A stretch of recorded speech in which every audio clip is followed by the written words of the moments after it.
Student ignite law के इस नए वीडियो में आप सभी का स्वागत है। जो आप लोगों के मुझे कमेंट्स थे सर हमें बताइए कि पार्शियली वेरीफाइड एप्लीकेशन को वेरीफाइड कैसे करना है, उसके लिए एग्जैक्ट प्रोसीजर क्या है। तो देखिए दोस्तों, ये वीडियो मैंने आपके लिए डेफिनेटली यहाँ पे आज लाया है। देखिए आपका जो सबसे बड़ा मेजर कंसर्न हो रहा है कि सर ये जो फॉर्म है इसमें मुझे डॉक्यूमेंट री अपलोड कैसे करना है, री अपलोड का ऑप्शन सर मुझे नहीं मिल रहा है। तो देखिए दोस्तों, मैं सभी को कहूंगा ये वीडियो एंड तक देखना, बिकॉज अगर इसको नहीं देखोगे तो मैं कहूंगा आपका एप्लीकेशन रिजेक्ट भी हो सकता है और आपका शायद से इस साल का कैप राउंड के थ्रू एडमिशन भी नहीं होगा। तो ये वीडियो काफी इंपॉर्टेंट है आपके लिए।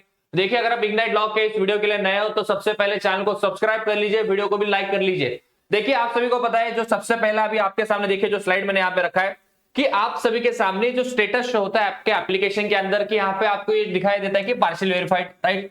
तो पार्शियल वेरीफाइड यानी कि आपका कोई तो डॉक्यूमेंट मिसिंग है, कोई तो डॉक्यूमेंट के लिए वहां पे सीईटी सेल ने वहां पे वेरिफिकेशन में आपके लिए डेफिनेटली क्वेरी निकाली है।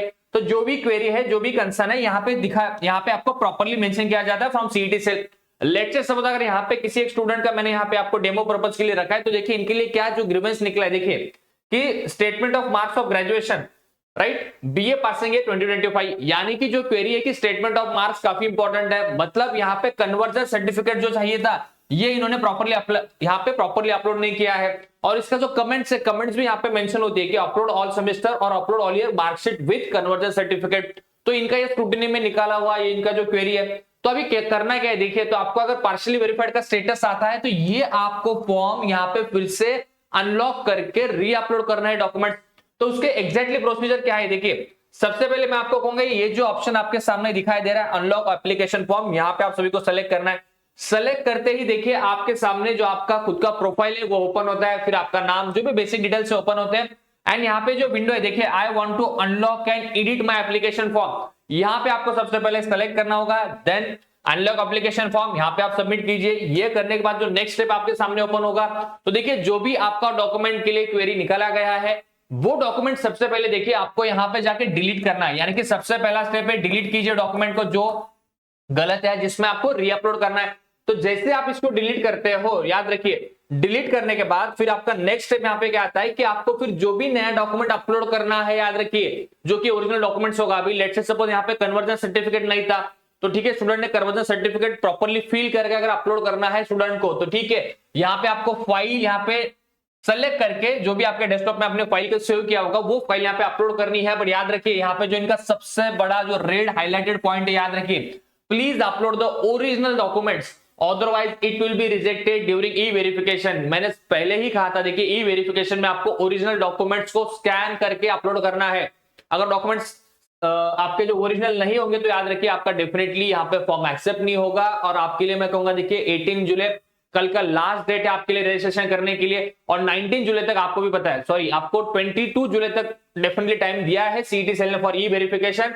बट मुझे लगता है ये डेडलाइन के अंदर आप सभी का फॉर्म वेरीफाई होना ही चाहिए। नहीं होगा तो मैं कहूंगा फिर आपके लिए कैप सीट से आप एडमिशन के लिए आप पॉसिबल आपको नहीं होगा, फिर आपको नॉन कैप सीट्स के लिए वहां पे ट्राई करना होगा। ठीक है, आगे देखिए तो ये जो आपका सामने डैशबोर्ड है, देखिए डैशबोर्ड में फिर सबसे पहले आपको करना क्या है, देखिए रिक्वायर्ड डॉक्यूमेंट्स का ये जो टैब है, इस टैब में आपने जैसे ही फॉर्म को री अपलोड किया, री अपलोड करने के बाद 7 नेक्स्ट ऑप्शन को यहाँ पे सेलेक्ट करके आगे बढ़ना है। जैसे आप आगे बढ़ते हो, देखिए आगे बढ़ने के बाद आपके जो भी सारे इनिशियल डॉक्यूमेंट्स है, याद रखिए यानी कि आपके क्वालिफिकेशन डिटेल्स है, एलिजिबिलिटी मेथड्स है, रिक्वायर्ड डॉक्यूमेंट्स है, ये सारे री अपलोड होने के बाद यहाँ पे फिर से डिक्लेरेशन पूछा जाता है। डिक्लेरेशन को आप जैसे राइट क्लिक करके कंफर्म करते हो, देन आपका एप्लीकेशन अभी फॉरवर्ड यहाँ पे मूव हो जाता है, राइट। और इसमें इन्होंने फिर से एक क्लैरिटी दी है, याद रखिए मतलब आप मुझे पूछोगे कि सर पार्शियल वेरीफाइड को वेरीफाइड करने के लिए कितने चांसेस हमें दिए जाते हैं, तो मैं कहूंगा एक ही चांस आपको मिलेगा। इसके बाद सीईटी सेल आपको फिर से अनलॉक करने का यहाँ पे ऑप्शन नहीं देता है। और इन्होंने यहाँ पे क्लियरली कहा है कि देखिए you will not able to modify change and alter your application form once you confirm it. तो ठीक है, अगर आप सारे डॉक्यूमेंट ओरिजिनल अपलोड करते हो, री अपलोड करते हो पार्शियली वेरीफाइड को वेरीफाइड करने के लिए, एंड देन जैसे आप इसको कंफर्म करोगे तो याद रखिए बाद में फिर आपका फॉर्म यहाँ पे नहीं एडिट होगा।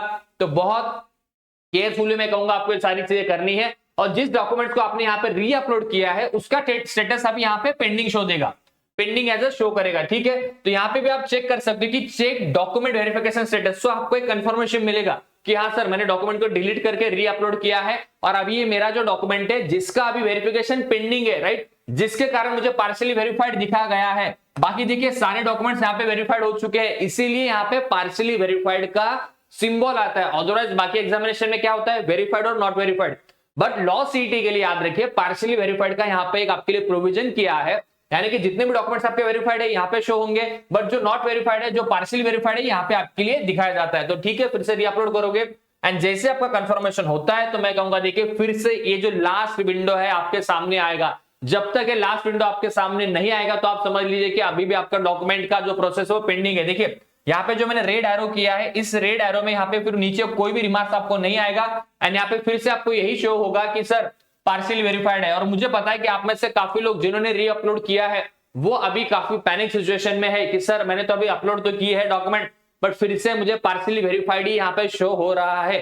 तो ये कैसे वेरीफाइड होगा, तो याद रखिए यहाँ पे कम से कम 2 या 3 दिन का समय लगता है फॉर द सीईटी सेल। तो टाइम लगेगा स्टूडेंट, बट आप निश्चिंत रहिए, आप अगर इस स्टेप्स को फॉलो करते हो तो याद रखिए आपके सारे जो ये प्रोसेस है पार्शियल वेरीफाइड करने के वो डेफिनेटली हो जाएंगे। इसमें अगर आपको कोई डाउट है regarding the partial verification, regarding the documents, तो मुझे लगता है आप मुझे डेफिनेटली कमेंट कीजिए और मैंने सबको बताया। देखिए अगर आपको कुछ भी डाउट है तो ग्रीवेंस के लिए यहाँ पे ऑप्शन है रेज टिकट का, तो यहां से भी आप रेज टिकट कर सकते हो, जिसके थ्रू अगर आपको कोई भी दिक्कत रहेंगे डॉक्यूमेंट्स रिगार्डिंग, मार्क्स रिगार्डिंग या आपके स्पेलिंग एरर रिगार्डिंग, तो यहाँ पे टिकट जनरेट करके भी आप उसके लिए डेफिनेटली सीईटी सेल को फॉलो पे मैसेज कर सकते हो।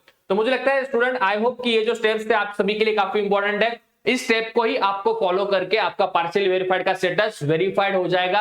सिंपल स्टेप्स है, 4 या 5 स्टेप को बहुत केयरफुली फॉलो कीजिए, आपका सभी का स्टेटस चेंज होगा। नहीं होता है तो प्लीज कमेंट सेक्शन में कमेंट कीजिए। जो भी नेसेसरी डाउट्स आपके होंगे तो स्क्रॉल लाइन पे जो नंबर है इस नंबर पे आप हमें मैसेज या कॉल भी डेफिनेटली कर सकते हो। और अगर आपको ये सेशन अच्छा लगा होगा तो जल्दी जाके इग्नाइट यूट्यूब चैनल को आप सब्सक्राइब कर लीजिए, वीडियो को भी लाइक कर लीजिए। और एंड में मैं आपको बताना चाहूंगा, देखिए स्टूडेंट्स इग्नाइट एकेडमी के ये जो हमारे सारे ऑनलाइन प्लेटफॉर्म्स अवेलेबल है, यानी कि अगर आपके कोई रिलेटिव्स है, कोई ब्रदर्स एंड सिस्टर्स है या कोई आपके नियर एंड डियर है जो अभी करंटली प्रिपरेशन करते होंगे एमपीएससी के लिए, यूपीएससी के लिए, टीईटी टेट के लिए, राइट। पैरेलली अगर लेट्स से सपोज बैंकिंग के लिए किसी को प्रिपरेशन करना है, बैंकिंग एग्जामिनेशन के लिए, एमबीए एग्जामिनेशन के लिए, राइट, एंड जितने भी महाराष्ट्र सर्विसेज के डायरेक्ट रिक्रूटमेंट एग्जामिनेशन होते हैं उनके लिए इग्नाइट एकेडमी लास्ट 7 ईयर्स से आप सभी के लिए ऑनलाइन प्लेटफॉर्म के तौर पर आप सभी को हम लोग यहाँ पे सर्विस प्रोवाइड कर रहे हैं। तो अगर आपको लगता है कि सर मुझे एंट्रेंस एग्जामिनेशन का प्रिपरेशन करना है, कॉम्पिटिटिव एग्जामिनेशन का प्रिपरेशन करना है, तो इग्नाइट एकेडमी स्टूडेंट्स आप सभी के लिए वन स्टॉप सॉल्यूशन है। तो जल्दी जाके ये जो हमारे अदर प्लेटफॉर्म्स है इनको भी आप खुद लाइक कर लीजिए, सब्सक्राइब कर लीजिए और आपके सभी फ्रेंड्स को इनको भी आप जरूर बताइए। तो मुझे लगता है आज के सेशन में हम लोग यही रुकते हैं। Thank you students.